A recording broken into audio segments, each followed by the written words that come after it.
कृष्ण मित्रों, मैं प्रियंका स्वागत करती हूँ आपका जीवन और आध्यात्म में। मित्रों, कार्तिक मास के शुक्ल पक्ष की एकादशी तिथि को देव उठनी एकादशी, देव प्रबोधिनी एकादशी और देवोत्थान एकादशी के नाम से हम जानते हैं। इस दिन भगवान श्री हरि विष्णु योग निद्रा से जागते हैं। आज मैं इसी की 3 पौराणिक कथाएं लेकर के आई हूँ। एक राजा के राज्य में सभी लोग एकादशी का व्रत रखते थे। प्रजा तथा नौकर चाकर से लेकर पशुओं तक को एकादशी के दिन अन्न खाने की इजाज़त नहीं थी। एक दिन किसी दूसरे राज्य का एक व्यक्ति राजा के पास आकर के बोला, महाराज कृपया करके मुझे नौकरी पर रख लें। तब राजा ने उसके सामने एक शर्त रखी कि ठीक है, रख लेते हैं, किंतु रोज़ तो तुम्हें खाने को सब कुछ मिलेगा, पर एकादशी को अन्न नहीं मिलेगा।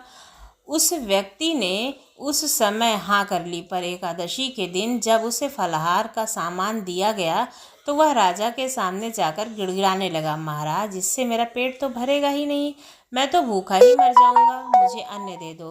राजा ने उसे शर्त की बात याद दिलाई, पर वह अन्न छोड़ने को राजी नहीं हुआ। तब राजा ने उसे आटा, दाल, चावल आदि दिया और नित्य की तरह नदी पर जाकर के वह पहुंच गया और स्नान करके भोजन पकाने लगा। जब भोजन बन गया तो वह भगवान को बुलाने लगा, आओ भगवान, भोजन तैयार है। उसके बुलाने पर पीताम्बर धारण किए भगवान चतुर्भुज रूप में आकर के पहुंच गए तथा प्रेम से उसके साथ भोजन करने लगे। भोजनादि करके भगवान अंतर ध्यान हो गए तथा वह अपने काम पर चला गया। 15 दिन बाद जब अगली एकादशी आई तो वह राजा से कहने लगा कि महाराज मुझे दोगुना सामान दे दीजिएगा।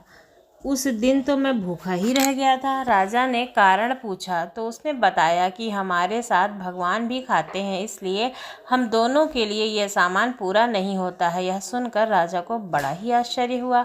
वह बोला, मैं नहीं मान सकता कि भगवान तुम्हारे साथ खाना खाते हैं। मैं तो इतना व्रत रखता हूँ, पूजा करता हूँ, पर भगवान ने मुझे कभी दर्शन ही नहीं दिए।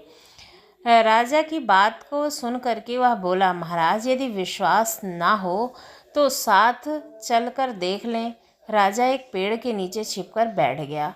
उस व्यक्ति ने भोजन बनाया और भगवान को शाम तक पुकारता रहा, परंतु भगवान नहीं आए। अंत में उसने कहा, हे भगवान, यदि आप नहीं आएंगे तो मैं नदी में कूद करके अपने प्राण त्याग दूंगा।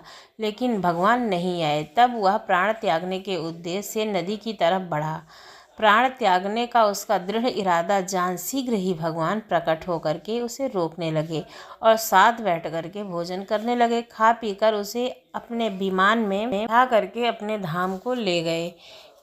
यह देख करके राजा ने सोचा कि व्रत उपवास से तब तक कोई फायदा नहीं होता जब तक आपका मन शुद्ध ना हो।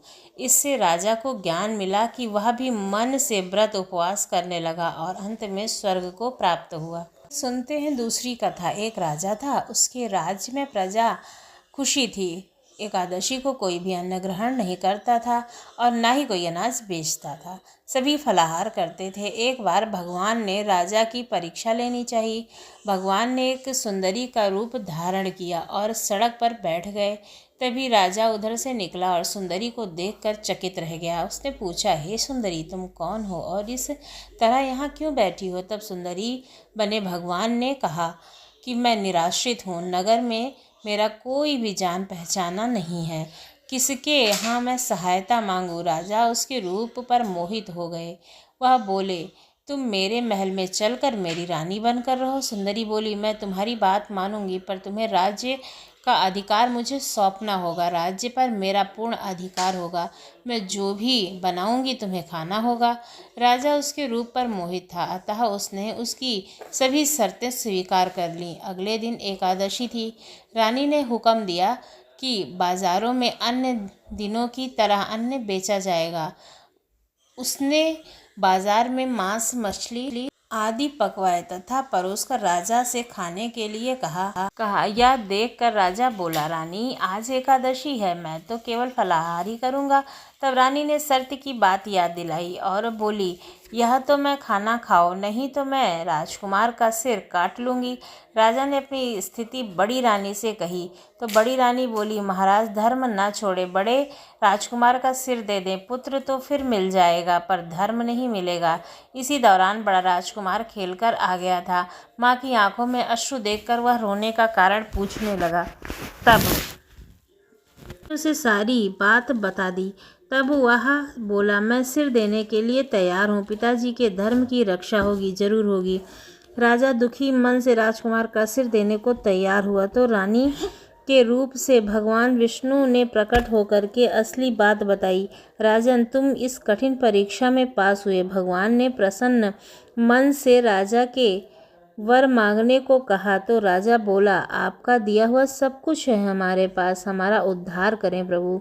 उसी समय एक विमान उतरा। राजा ने अपना राज्य पुत्र को सौंप दिया और विमान में बैठ करके परम धाम श्री प्रभु के हरिलोक को चले गए। इस तरह से जो एकादशी का व्रत करते हैं, उसका पालन करते हैं और हमेशा उसके नियमों को निभाते हैं, श्री हरि की जय हमेशा अपनी शरण में लेते हैं। सुनते हैं तीसरी कथा शंखासुर नामक राक्षस की। शंखासुर ने तीनों लोकों में बहुत ही उत्पात मचाया हुआ था। तब सभी देवताओं के आग्रह करने पर भगवान विष्णु ने उस राक्षस से युद्ध किया और यह युद्ध कई वर्षों तक चलता रहा। युद्ध में वह असुर मारा गया और उसके बाद भगवान विष्णु विश्राम करने चले गए। कार्तिक शुक्ल एकादशी के दिन भगवान विष्णु की निद्रा टूटी और सभी देवताओं ने भगवान विष्णु की पूजा की थी। शिव महापुराण के अनुसार पौराणिक समय में दैत्यों का राजा दंभ हुआ करता था। वह बहुत बड़ा विष्णु भक्त था। कई सालों तक उसके यहाँ संतान नहीं होने के कारण उसने शुक्राचार्य को अपना गुरु बनाकर उसने श्री कृष्ण मंत्र प्राप्त किया। यह मंत्र प्राप्त करके उसने पुष्कर सरोवर में घोर तपस्या की। भगवान विष्णु उसकी तपस्या से प्रसन्न हुए और उसे संतान प्राप्ति का वरदान दे दिया। भगवान विष्णु के वरदान से राजा दंभ के यहाँ एक पुत्र ने जन्म लिया। इस पुत्र का नाम शंखचूर्ण रखा गया। बड़ा होकर शंखचूर्ण ने ब्रह्मा जी को प्रसन्न करने के लिए पुष्कर में घोर तपस्या की। उसकी तपस्या से प्रसन्न होकर ब्रह्मा जी ने उसे वरदान मांगने को कहा। तब शंखचूर्ण ने वरदान मांगा कि वह हमेशा अजर अमर रहे, पर कोई भी देवता उसे नहीं मार पाएगा। ब्रह्मा जी ने उसे यह वरदान दे दिया और कहा कि वह वारिदी वन जाकर धर्मध्वज की पुत्री तुलसी जो तपस्या कर रही है उससे विवाह कर ले। शंखचूर्ण ने वैसा ही किया और तुलसी के साथ विवाह के बाद सुखपूर्वक रहने लगा। उसने अपने बल से देवताओं, असुरों, दानवों, राक्षसों, गंधर्वों, नागों, किन्नरों, मनुष्यों और त्रिलोक के सभी प्राणियों पर विजय प्राप्त कर ली। वह श्री कृष्ण का परम भक्त था। शंखचूर्ण के अत्याचारों से सभी देवता परेशान होकर ब्रह्मा जी के पास गए और ब्रह्मा जी उन्हें भगवान विष्णु के पास ले गए। भगवान विष्णु ने कहा कि शंखचूर्ण की मृत्यु भगवान शिव के त्रिशूल से होगी, अतः आप उनके पास जाएं। भगवान शिव ने चित्ररथ नामक ब्राह्मण को अपना दूत बनाकर शंखचूर्ण के पास भेजा। चित्ररथ ने शंखचूर्ण को समझाया कि वह देवताओं को उनका राज्य लौटा दे, परंतु शंखचूर्ण ने मना कर दिया और कहा कि वह महेश्वर से युद्ध करना चाहता है। भगवान शिव को जब यह बात पता चली तो वे युद्ध के लिए अपनी सेना लेकर निकल पड़े। इस तरह देवताओं और दानवों में घमासान युद्ध हुआ, परंतु ब्रह्मा जी ने भगवान के वरदान के कारण शंखचूर्ण को देवता नहीं हरा पाए। भगवान शिव ने शंखचूर्ण का वध करते और उसके लिए उन्होंने अपना त्रिशूल उठाया। तभी आकाशवाणी हुई कि जब तक शंखचूर्ण के हाथ में श्रीहरि का कवच है और इसकी पत्नी का सतीत्व अखंडित है, तब तक इसका वध संभव नहीं है। आकाशवाणी सुनकर भगवान विष्णु ब्राह्मण का रूप धारण करके शंखचूर्ण के पास गए और उससे श्रीहरि कवच दान में मांग लिया। शंखचूर्ण ने वह बिना किसी संकोच के दान कर दिया। इसके बाद भगवान विष्णु शंखचूर्ण का रूप बनाकर तुलसी के पास गए। शंखचूर्ण रूपी भगवान विष्णु ने तुलसी के महल के द्वार पर जाकर अपनी विजय होने की सूचना दी। यह सुनकर तुलसी बहुत प्रसन्न हुई और पति रूप में भगवान का पूजन किया और रमण किया। ऐसा करते ही तुलसी का सतीत्व खंडित हो गया और भगवान शिव ने युद्ध में अपने त्रिशूल से शंखचूड़ का वध कर दिया। तब तुलसी को पता चला कि वे उनके पति नहीं है बल्कि वे तो भगवान विष्णु हैं। क्रोध में आकर के तुलसी माता ने कहा कि आपने छल पूर्वक मेरा धर्म भ्रष्ट किया और मेरे पति को मार डाला है, अतः मैं आपको श्राप देती हूँ कि आप पाषाण होकर धरती पर रहेंगे। तब भगवान विष्णु ने कहा, हे देवी, तुम मेरे लिए भारतवर्ष में रहकर बहुत दिनों तक तपस्या कर चुकी हो। तुम्हारा यह शरीर नदी रूप में बदलकर गंडकी नामक नदी के रूप में प्रसिद्ध होगा। तुम पुष्पों में श्रेष्ठ तुलसी का वृक्ष बन जाओगी और सदा मेरे साथ रहोगी। तुम्हारे श्राप को सत्य करने के लिए मैं पाषाण शालिग्राम बनकर रहूँगा, ताकि नदी के तट पर मेरा वास होगा। देव प्रबोधिनी एकादशी के दिन भगवान शालिग्राम और तुलसी का विवाह संपन्न कर मांगलिक कार्यों का प्रारंभ किया जाएगा। हिंदू धर्म में मान्यताओं के अनुसार इस दिन तुलसी और शालिग्राम विवाह कराने से अपार पुण्य की प्राप्ति होती है और सभी लोगों को इस दिन तुलसी और शालिग्राम का विवाह कराना चाहिए। आइए जानते हैं इसकी विधि क्या है। अपनी एकादशी के दिन व्रत करने वाली महिलाओं को प्रातःकाल स्नान आदि से निवृत्त होकर के आंगन में चौक बनाना चाहिए। तत्पश्चात भगवान विष्णु के चरणों को कलात्मक रूप से अलंकृत करें।